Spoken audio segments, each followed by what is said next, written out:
Spoštovane gledalke in gledalci, lepo pozdravljeni v oddaji Županom.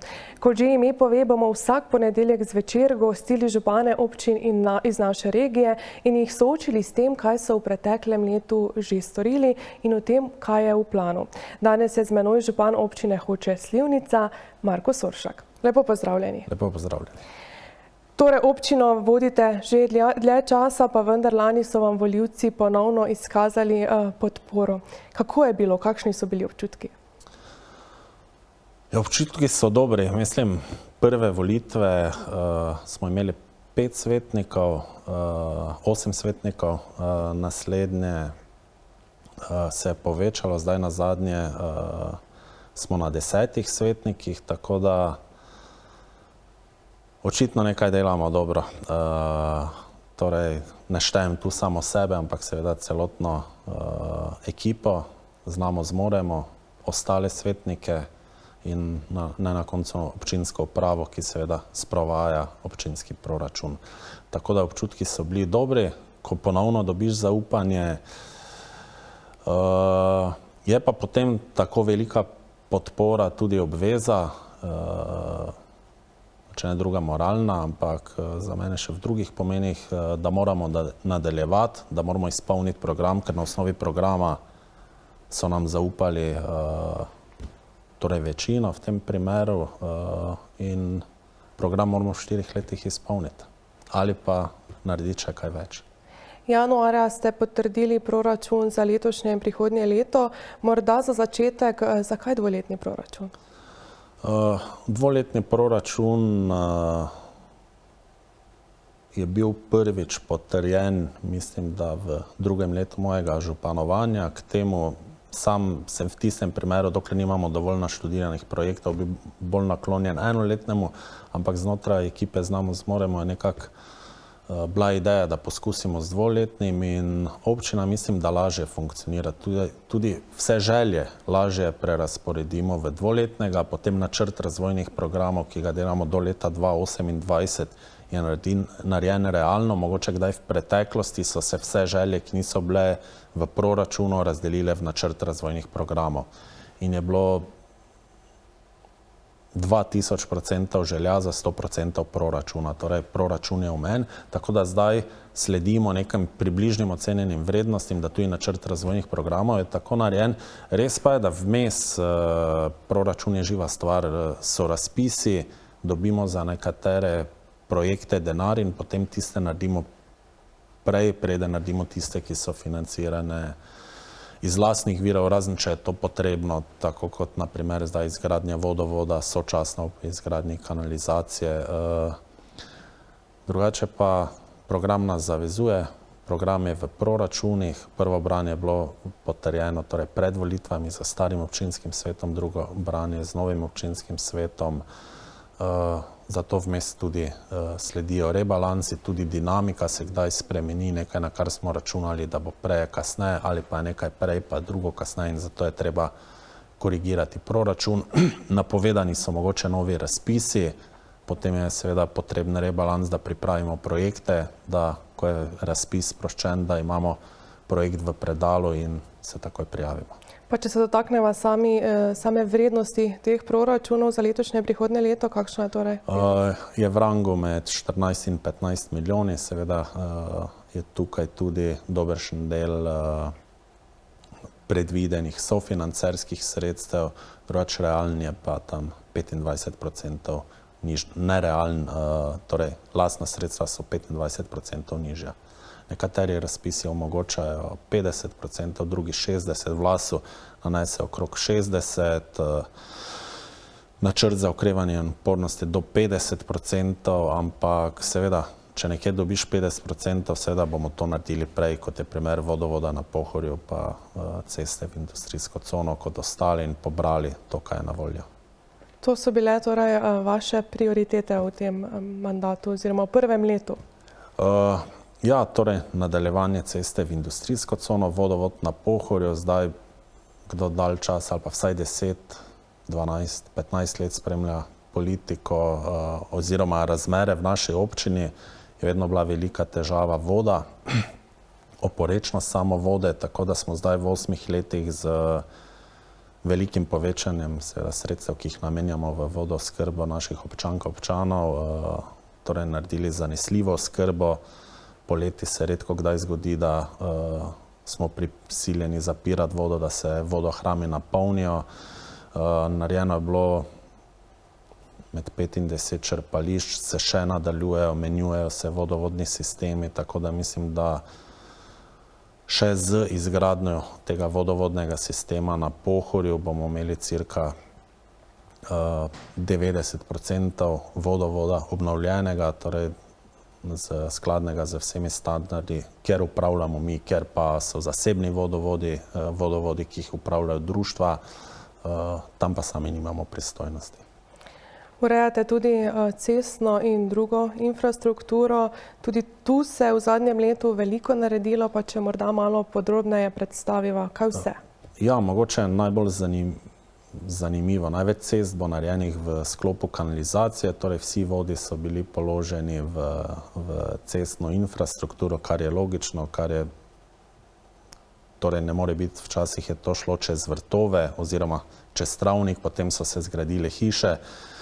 In potem imamo primere, ko se ponekje zruši kanalizacija in potem niti ni jaškov na primerni razdalji, da bi lahko ugotovili, kje. Niti ne vemo, kje kanalizacija poteka, tako da izgradnja kanalizacije bo za sabo potegnila tudi obnovo drugih infrastrukturnih vodov. Na koncu bodo pa 18 km novih cest. Poleg teh pa smo še naredili nekaj manjših projektov. Odcep Fras, to je odcep od dela na Bohovi, ki ga imenujemo Štekavje, do doma Sonček, tako da bodo tudi tisti varovanci, ki tam živijo, gre za osebe, ki so invalidne, torej nekatere gibalno ovirane, druge drugače, imajo zdaj odprto okno v svet.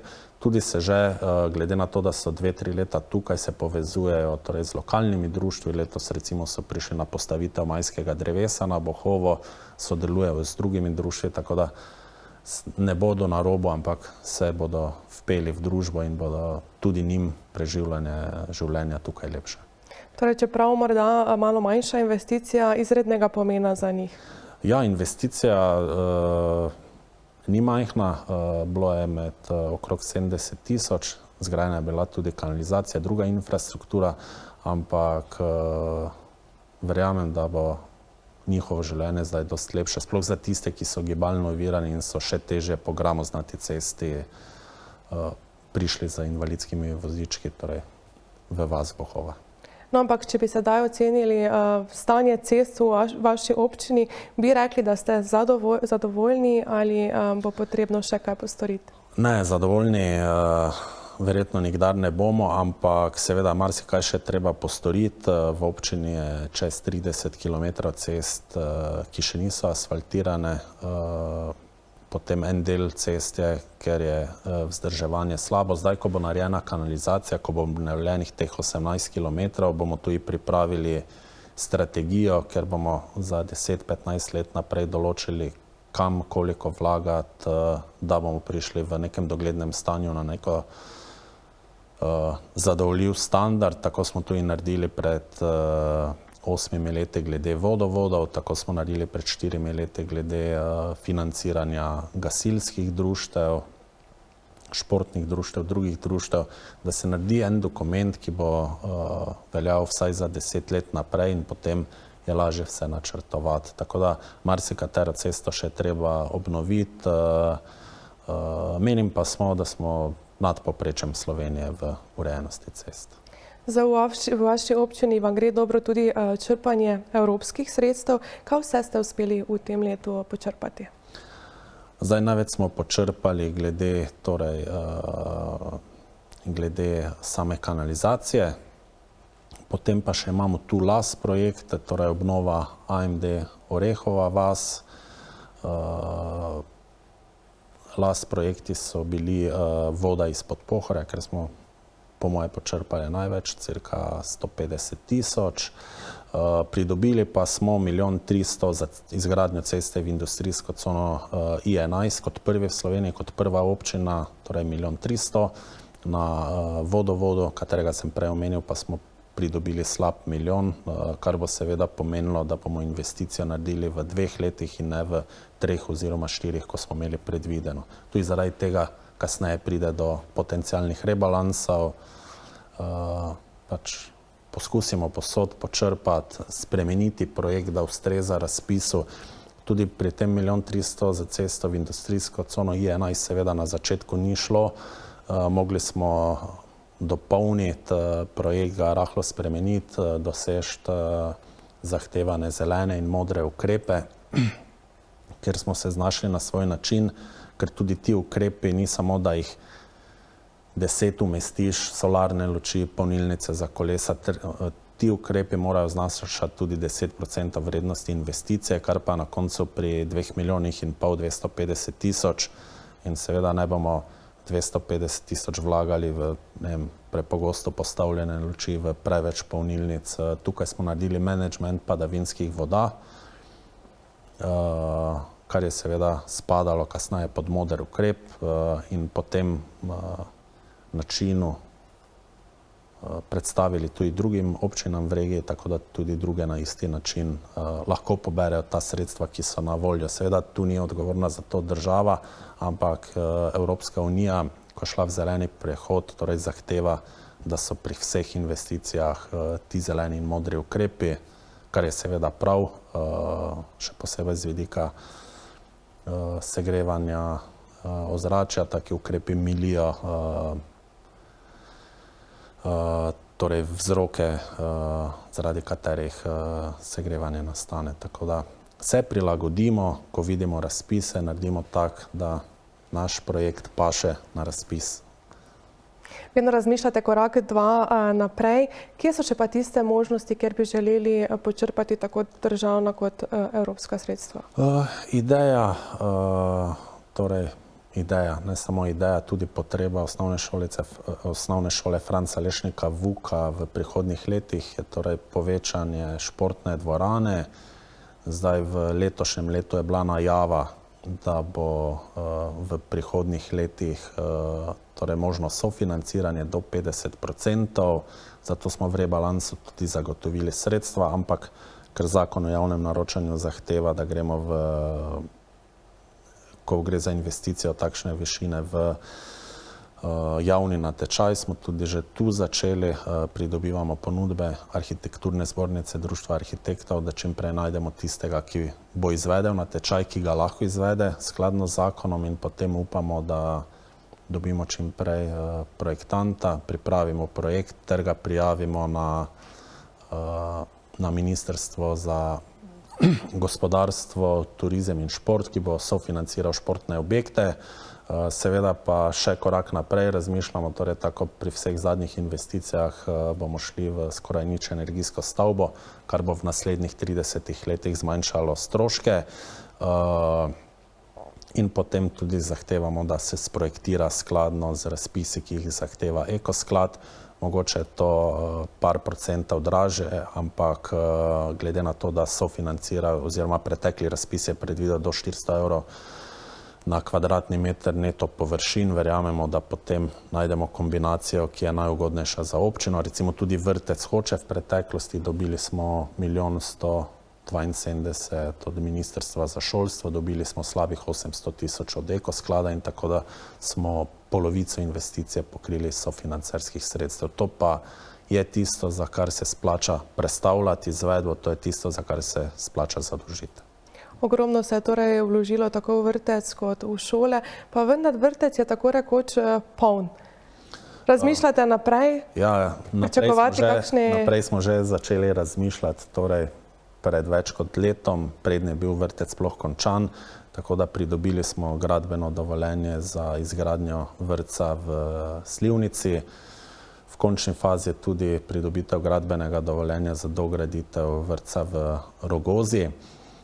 Oba objekta sta, torej, ker nekih razpisov ni napovedanih, torej sprojektirana tako, da lahko kandidiramo na sredstva Ekosklada, tako da zdaj čakamo, da Ekosklad poda razpis, seveda Ekosklad lahko poda razpis, ko mu to odobri nadzorni organ, to pa je ministrstvo oziroma vlada, tako da kakor hitro bo razpis zunaj, bomo prijavili tako vrtec Slivnica kot vrtec Rogoza, ter lahko umestili verjetno v leto 2025 ali pa začenši v letu 2024, tako da moja želja je, da na koncu imamo toliko projektov sofinanciranih, da lahko izmed sofinanciranih izbiramo, kaj delamo, ker vsak evro več, ki ga pridobimo ali iz državnega proračuna ali iz evropskega,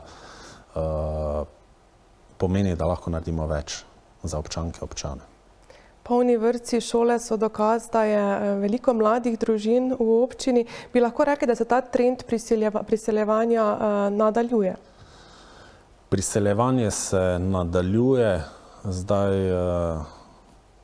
moja politika, torej poglede občinske uprave, tudi na koncu občinskega sveta, ki proračun potrjuje. Torej ne širimo nekih stanovanjskih površin. V preteklosti so bili prostorski akti izdelani, verjamem, da je teh površin še dovolj, da se naredijo. Redko kdaj pa je res, da gremo v pogodbe o opremljanju, torej da bi sofinancirali infrastrukturo, ponavadi je to zalogaj, ki ga pogoltne investitor, seveda na koncu tudi kupec stanovanja, hiše, ampak kljub temu imamo mnogo investicij v naši občini in torej sama stanovanja, hiše, stanovanjske kapacitete se hitro prodajo.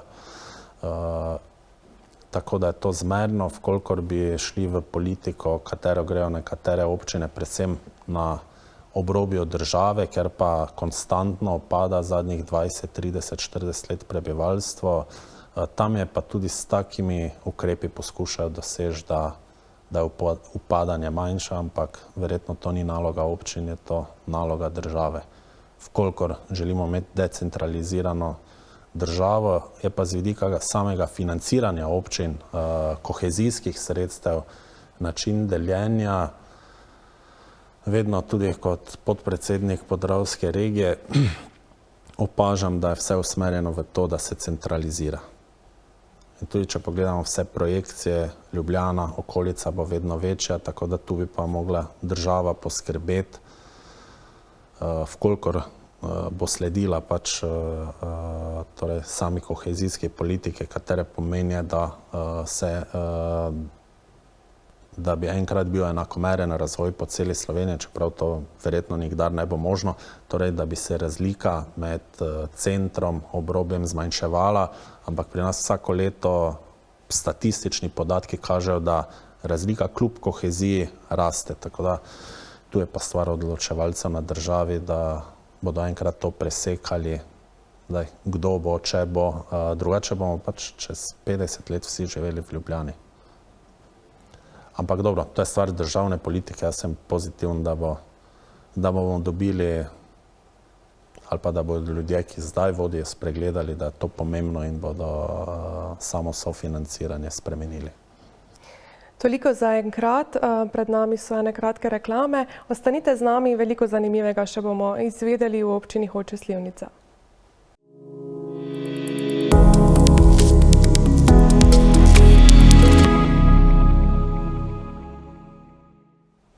Ponovno pozdravljeni v najini družbi, torej govoriva o investicijah v občini Hoče - Slivnica, pa tudi o ostalih tematikah, ki so v zadnjih mesecih nekoliko dvignile precej prahu. Ena izmed takšnih je bila torej Magna, letos je bila ustavljena proizvodnja, dejavnosti so preseljene v Gradec. Kako ste vi kot župan sprejeli to novico? Vsako delovno mesto, ki izgine, ki se zmanjša, me vsakakor žalosti, ampak zadeva se sigurno ni s tem končala, pač so faze v nekih ciklih, ko grejo dol, ki gre gor. Jaz verjamem, da v naslednjih mesecih bomo slišali spodbudne novice.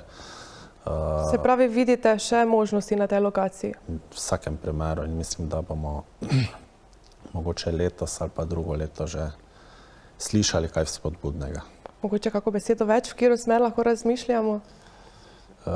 Ne, To je po moje dovolj. Mislim, da bo kar kaj spodbudnega v naslednjih mesecih. Torej, pustimo se presenetiti.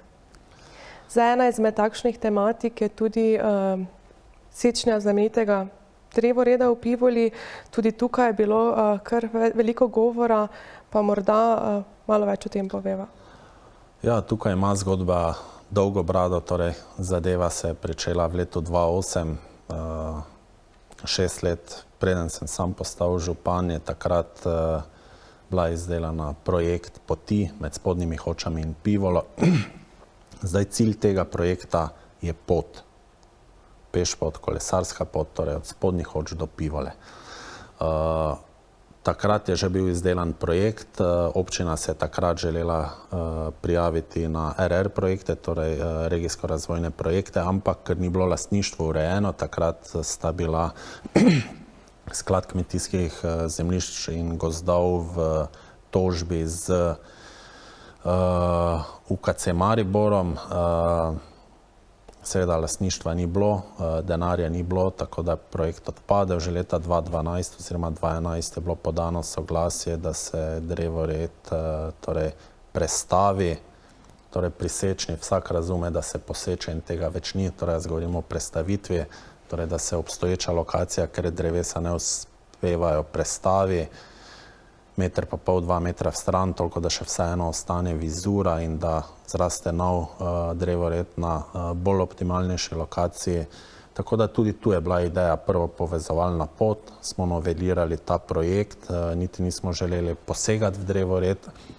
Glede na razgovore, ki smo jih pa imeli z Zavodom za varstvo narave, Zavodom za varstvo kulturne dediščine in da je drevored res dotrajan in da je to ena prostorska komponenta, ki je v naši občini, ki želimo, da ostane, je pol bilo več rešitev in kot presek vseh rešitev oziroma najoptimalnejša rešitev je bila to, da se predstavi, da se stara drevesa, ki so dotrajana, ki ni samo belo omelo, so še druge stvari, votlost, kar vse so ugotovili strokovnjaki.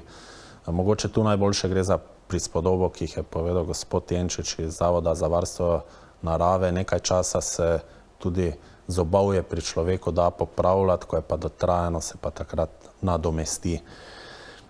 Lipov drevored ni nekaj, kar je zasadila narava, zasadil ga človek. Človek ga ni vzdrževal od druge svetovne vojne do leta, mislim, da 1999, ko je bil obglavljen oziroma preveč posekan. Ni pa šlo drugače, ker glede na varnost prometa je bilo treba to narediti.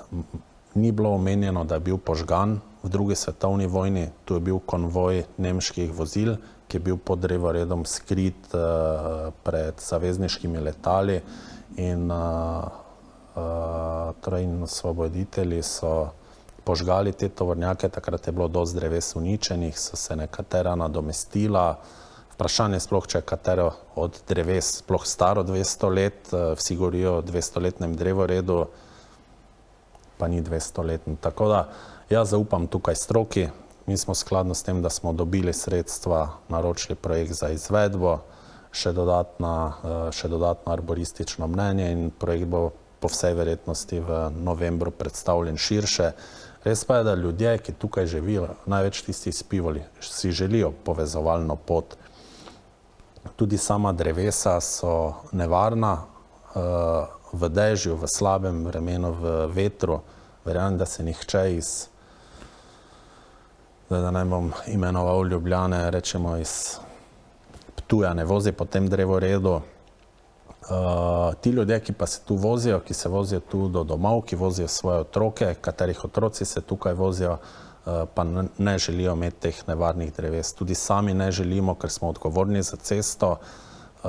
Zato mislim, da je to odlična rešitev, da se drevored nadomesti. Sami brez sofinancerskih sredstev ne bi šli v takšno obnovitev, zdaj pa, ker je ta možnost, za to gremo. Torej, iz Sklada za okrevanje in odpornost ste dobili 350? Drži. Koliko pa je celotna investicija? Projektantska ocena mislim, da je bila okrog 650 tisoč.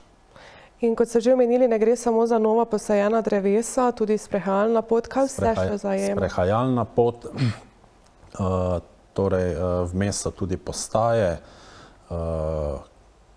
kjer bo prikazano kot tematska pot, kar bo zanimivo predvsem za domačine, pa tudi za potencialne turiste, ki bi pešli iz botaničnega vrta do fakultete.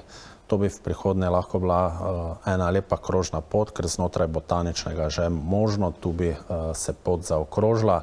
Seveda pa tako sem povedal, če pride do referenduma in bodo krajani Pivole rekli, da tega ne želijo, bo drevored ostal. Bila je zdaj tudi v tem tednu narejena odmera, torej dokončno določena meja, ker je bilo videno, da večino dreves je na zemljišču Univerze v Mariboru. Seveda elaborat mora biti izdelan, predan na GURS, nekaj dreves je v lasti občine Hoče - Slivnice, nekatera drevesa so vmes. Mi bomo pa delali tako kot vedno, torej zaupali stroki in upoštevali tiste, ki tam živijo. Zdaj se dotakneva malo bolj prijetnih tem, če lahko tako rečem. Letos ste postali bogatejši, za Prostofer se je v bistvu naselil v vašo občino. Kako ocenjujete ta projekt in kakšnega pomena je za občino? Za občino je sigurno to ena dodana vrednost, mogoče bo kdo dalj časa lahko ostal za to doma. Zdaj vsi nimajo svojcev, vsi nimajo partnerjev, ki jim pomagajo in tistim ljudem je to neprecenljivo. Zdaj ni množično uporabljen, ampak tistim, ki pomaga, verjamem, da so zelo veseli te pridobitve. To je bila tudi pobuda Društva upokojencev oziroma vseh društev upokojencev, tako da zdaj smo k temu pristopili. Sam avto pa ne semeva, seveda se treba prej prijaviti in ko ni v uporabi, ga uporablja tudi občinska uprava, tako da je pridobitev, ki za tiste, ki res nimajo nesvojcev, ki so težje mobilni, in ta Prostofer pomaga. Tukaj pa se gre seveda zahvaliti vsem prostovoljcem, ki vozijo Prostofer in tistim, ki potrebujejo pomoč, nudijo to pomoč. Za še ena stvar, ki je zelo dobro sprejeta v vaši občini, je Pivoljska tržnica, Pohorska tržnica. Vedno polna, vedno pestro dogajanje. Verjetno kot župan radi vidite, da je ena lokacija tako dobro sprejeta in obiskana.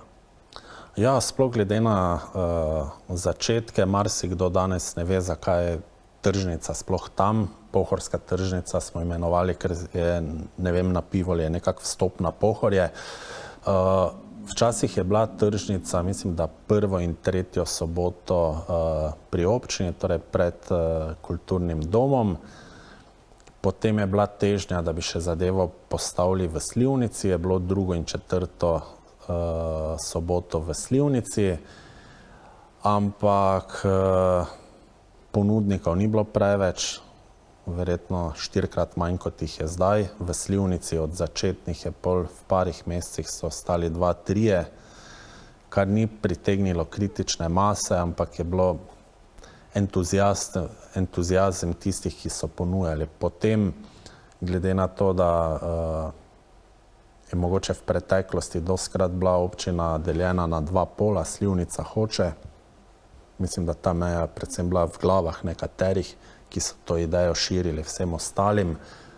Mi smo ena občina sestavljena iz 13 krajev, vsi so enako pomembni, seveda pa ni v vseh krajih vsega, ne vem, kar je v Spodnjih Hočah, kaj je v Slivnici, kaj je v Radizelu, ampak so pa neke druge prednosti, ki jih imajo mogoče kraji na Pohorju. Da se vrnem k tržnici. Torej, v Hočah je delovala slabo, v Slivnici slabše in potem smo prišli z idejo, da damo nevtralno lokacijo v dogovoru z Univerzo v Mariboru oziroma s Fakulteto za kmetijstvo in biosistemske vede smo zadevo umestili pred botanični vrt, ker tudi botanični vrt sama tržnica obogati. Pride še kakšen obiskovalec več, pa tudi tisti obiskovalci, ki so prišli v soboto na botanični vrt, ko vidijo tržnico, je to ena dodana vrednost, tako da tržnica spodbuja botanični vrt spodbuja tržnico in dobro sodelujemo s fakulteto. Očitno je tam neka dobra energija. Jaz se spomnim ene gospe na začetku, pa ne bom zdaj imena, ki je bila razburjena, ker fakulteta isto prodava, torej isti produkt, ko ga sama, ampak nista en drugemu zajedala posla, v 5 mesecih je obema zmanjkalo produktov, tako da sta videla, da tudi če so isti produkti, ko pride kritična masa, je potem kupna moč toliko večja, da se to odkupi. Tako da prvotno od stojnic, kjer so bili prodajalci prepihani, smo tudi preko sofinancerskih sredstev, preko LAS projekta, torej pridobili hiške, z drugim še dodatne, tako da je res tam neka pozitivna energija, ljudje so tam sproščeni, tudi ob dogodkih, ki jih večkrat organiziramo, zdaj ali je to Oktoberfest, ali je to Martinovo, ali je Beer and Burger Fest, ali je pustovanje, torej v decembru mogoče sledi, pride Miklavž, pride Dedek Mraz, pride Božiček, verjetno bojo žive jaslice, ne poznam še sam trenutno programa, čeprav vem, da so ga sodelavci, sodelavke že izdelali. Je tam eno druženje, kamor ljudje radi zahajajo. Je neka pozitivna energija na tem kraju in ne vem, verjetno je to res ena najboljših zadev, ki se je zgodila v zadnjih 9 letih, ki ni materialna, ampak je nematerialna, torej tisto druženje, društva pridejo, ne vem, letos so 25-letnici občine, turistično društvo Hotinja vas speklo 25 metrov štrudla, ne vem, jaz ko sem gledal štrudl, sem študiral, ali bomo to domov nosili, ali kaj bo, ne vem, ljudje so, prišla toliko ljudi, da v 15 minutah ga je zmanjkalo in odlična zadeva, odlična ideja turističnega društva. Prišli smo zdaj v neki krog, ko že društva, ponudniki sami ideje se nadgrajuje in tam je neko življenje, ljudje radi prihajajo, sam tudi rad grem tja z družino, sploh na dogodke. Morda ob tem mestu poziv vsem tistim, ki še niso obiskali, zagotovo je vredno priti pogledati. Mislim, da obvezno, da pogledajo, ne samo ponudniki, tam je v soboto res, da je takšna kritična masa, torej v Avstriji pred 8-10 leti sem bil na eni tržnici na drugi strani meje in tam je njihov župan rekel, torej, da tržnica laufa, potrebuješ meso, jajca, kruh, zelenjavo in mlečne izdelke.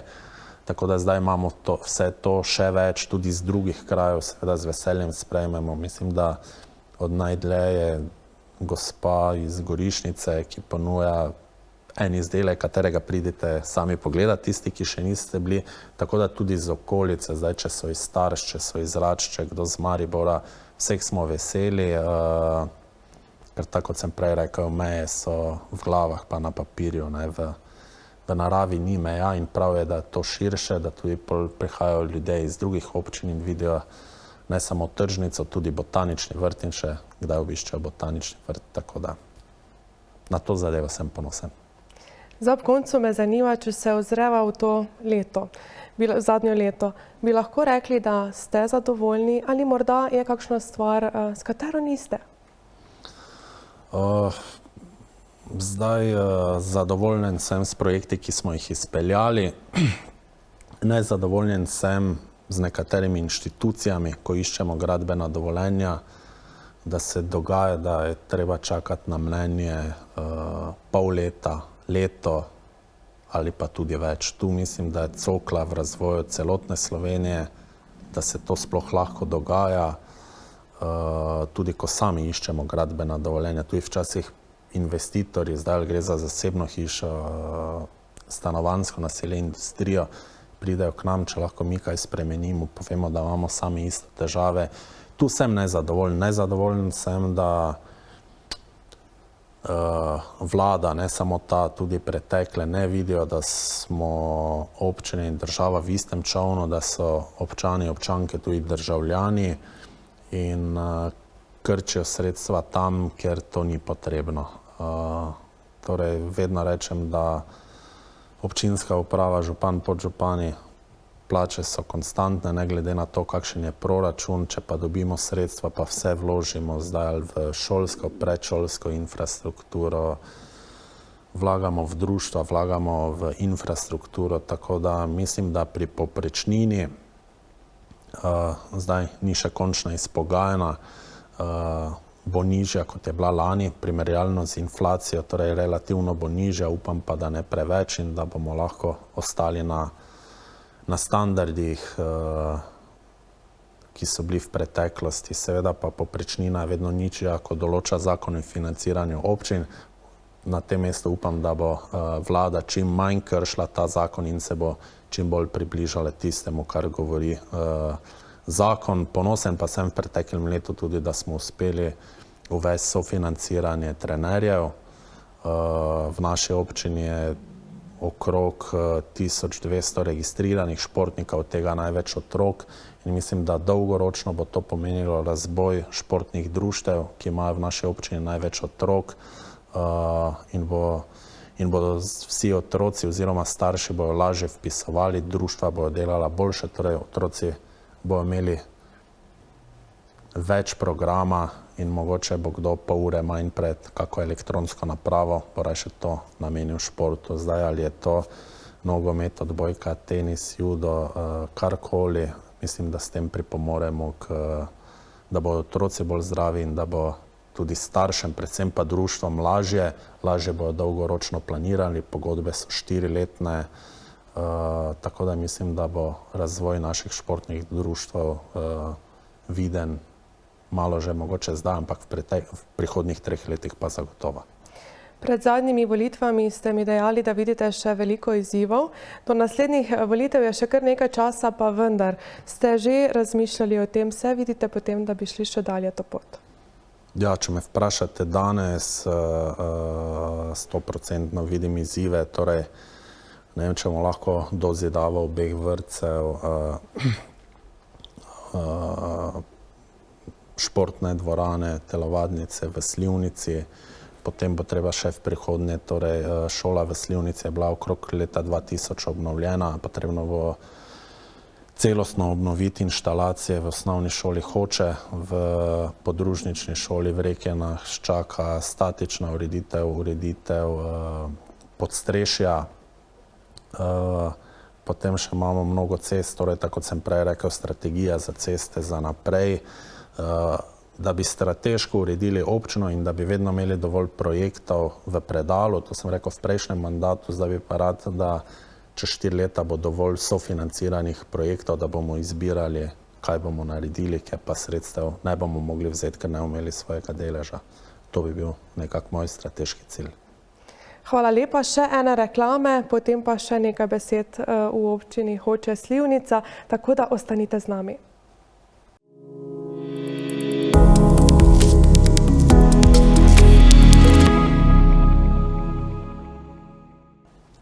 Pozdravljeni ponovno nazaj.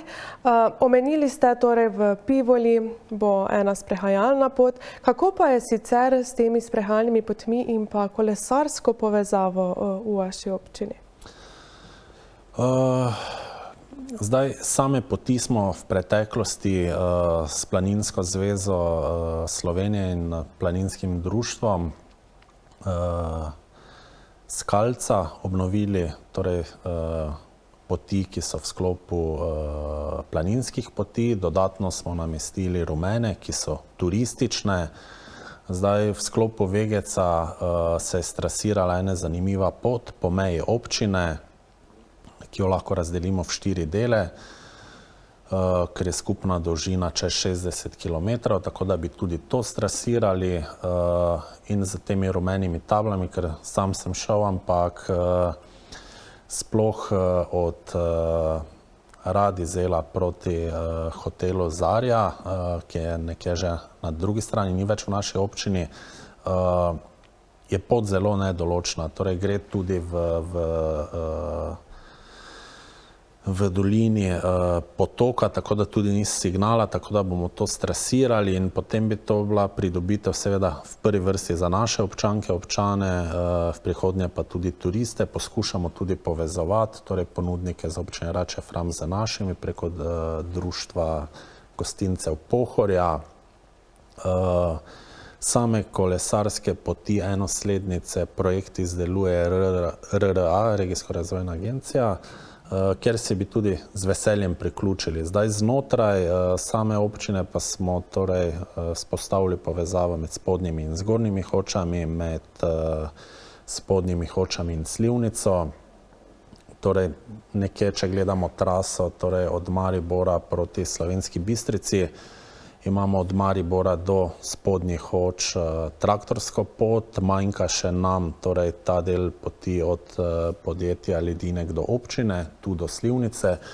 Zdaj pri sami izgradnji kanalizacije, pa tudi Direkcija za ceste nas nagovorila oziroma dala pozitivno mnenje, da smo mogli dodelati projekt, da bi se torej od avtobusne postaje pri osnovni šoli Slivnica do konec Radizela, do ulice Talcev, polje obvod, naredila širša pot, torej vsaj 2,5 metra, kar velja za mešano pot, in bi potem bila poteza tudi od Rač, dalje od morja, torej od Polskave počasi do Maribora. Nam bi manjkalo torej povezava od avtobusne postaje pri osnovni šoli do Rondoja, to je cirka 100-150 metrov. Tu bi potem seveda verjetno s Fakulteto za gradbeništvo, promet in arhitekturo poiskali rešitev in od občine Hoče Slivnica do Hoferja in dalje do Ledineka to povezavo, in potem bi imeli povezavo, da bi naši občani tudi s kolesi lahko odhajali v Maribor v službo. Občina Miklavž mislim, da bo v drugem letu torej izgradila manjkajoči del, ker sami smo že pred 3 leti zgradili torej od Rogoze do meje občine, zdaj od meje do kraja Miklavž ima občina naj bi v naslednjem letu zgradili, tako da nekaj povezav je, vedno pa še je torej možnost izboljšanja in vedno še kar nekaj krajev, ki bi jih želeli povezati na te glavne žile, tako da v prihodnje verjetno v strategiji cest, ki bomo naredili, bomo tudi tu predvideli, ker zadeva je možno, kje ni. Torej tudi z Slovenskimi železnicami smo že neko idejno zasnovo naredili, da bi ob železniški progi imeli povezavo, torej od Bohove do Hotinje vasi, ampak tam je zadeva čez v zasnovi. Bomo verjetno prvo potegnili oziroma izvedli to, kar je bilo povedano, našli te rešitve, da bomo imeli kolesarsko povezavo z Mariborom in bodo naši občani tudi s kolesi ali pa z električnimi kolesi, s skiroji lahko hodili v službo. Omenili ste nekaj povezav s sosednjimi občinami. Kako pa sodelujete z njimi? Ste zadovoljni? Kakšno je vaše sodelovanje torej? Ja, torej sosednje občine so Mestna občina Maribor, občina Miklavž, občina Rače Fram, na Pohorju Ruše, v delu Slovenska Bistrica, tako da z vsemi zelo dobro sodelujemo. Mogoče najbolj smo povezani z temi občinami, ki imamo skupna podjetja z mestno občino, torej Duplek, Miklavž, Starše in občina Rače Fram, ki imajo novega župana, tako da gre za odlične župane, z vsemi odlično sodelujemo, tudi pri takih projektih, ki grejo preko, ali pa tudi pri prijavi nekih večjih projektov, tudi regijskih, odlično sodelujemo, pa potem tudi pri upravljanju torej skupnih javnih podjetij. Smo nekako mi ponavadi 20% mali lastnik in potem mestna občina, tako da odlično sodelujemo z ostalimi, pa tudi seveda z mestno občino Maribor ponavadi najdemo kompromise, glavno pa je, da torej, kar se reče, da se tega držimo. Nekako imamo ta odnos, tako da lahko okoliške županje samo pohvalim. Kaj pa sicer ob koncu, morda kakšno sporočilo svojim občanom, gledalcem? Je še kaj takega, kaj bi jim želeli sporočiti? Ja, se lahko tukaj samo zahvalim vsem, da so strpni, da razumejo, da gradimo kanalizacijo. Tukaj treba povedati, da to traja dolgo, predolgo z tega, ker ni vse odvisno od nas. Želimo, da ko gradimo kanalizacijo, da še izvedemo vodovod, ki je odvisen od nas, hkrati pa se še ponekod izvaja plinifikacija, ponekod se izvaja telekomunikacija, optika strani Telekoma, ponekod strani Telemaha, ponekod se Elektro Maribor odloči tudi, da bo nekatere kable dal v cesto, da naj bo več na drogovih, nekateri kabli javne razsvetljave se dajo in to traja dolgo, na kar nimamo vpliva. težko vplivamo na Elektromaribor, na Telekom, ampak tukaj se vsem zahvaljujem za strpnost in jih prosim, naj še počakajo mesec, dva, tri, ko bo končano. In na koncu bo vredno zagotovo. Na koncu pa bomo pozabili, da je to kdaj bilo, ampak je pa v vsakem primeru sploh nekateri odseki se vlečejo predolgo. Mogoče Mariborska cesta, tam zapora je 50-metrska, mi bi želeli 500-metrsko, da bi zadevo naredili hitro in potem gre ta zapora kanalizacija, potem v tej zapori se izvaja vodovod, potem se v tej zapori izvajajo še telekomunikacije, torej ponavadi gre primarni vod, potem gre to naprej, potem gremo spet na začetek, se izvajajo hišni priključki, ker se ne dela to z istimi stroji. Tako da tukaj pač direkcija za ceste je dala cestno zaporo, kot jo lahko, skladno z pravili, ki jih morajo upoštevati, ampak traja pa dolgo, po moje predolgo. Tudi nekatere ceste smo znotraj, ne vem, v Kolmanovi smo dolgo čakali plinifikacijo, potem dodatno nam kasneje Telemach, Telekom spusti, da bi še oni, kljub temu, da prej niso rekli, bi pa zdaj izvedli, kar zaustavi glavnega izvajalca, mora iti nekam drugam. Zgodilo se nam je na eni cesti, kljub temu, da smo imeli pozitivno mnenje, da je prišel inšpektor tega istega mnenja dajalca in rekel, da moramo zadevo pa vseeno nekoliko spremeniti, drugače ne bomo dobili uporabnega dovoljenja in potem moramo te zadeve pač upoštevati. Inšpektorat v vsakem primeru. Ostalo pa hočemo tudi čim več inštalacij dati v cesto. Ne želimo, da se bo cesta, ne vem, novembra asfaltirala, januarja pa nekdo prileti, da bi polagal tam komunalne vode. To smo tudi vsem izvajalcem komunalnih vodov povedali, ker se tudi zgodi, kar se je zgodilo na Križni cesti, da nekdo brez našega soglasja zadevo izvede. Seveda smo pol zadevo pošteno sanirali, da bo ostala, ampak če zgradimo nove ceste, naj bo vsaj 5 let v takšni izvedbi, kot bo zaključena. Najlepša hvala, gospod Soršak, za vaš čas, vse informacije in pa še tako uspešno naprej. Hvala. Hvala tudi vam, da ste bili v naši družbi. To je vse za nocoj. Ostanite na BKTV.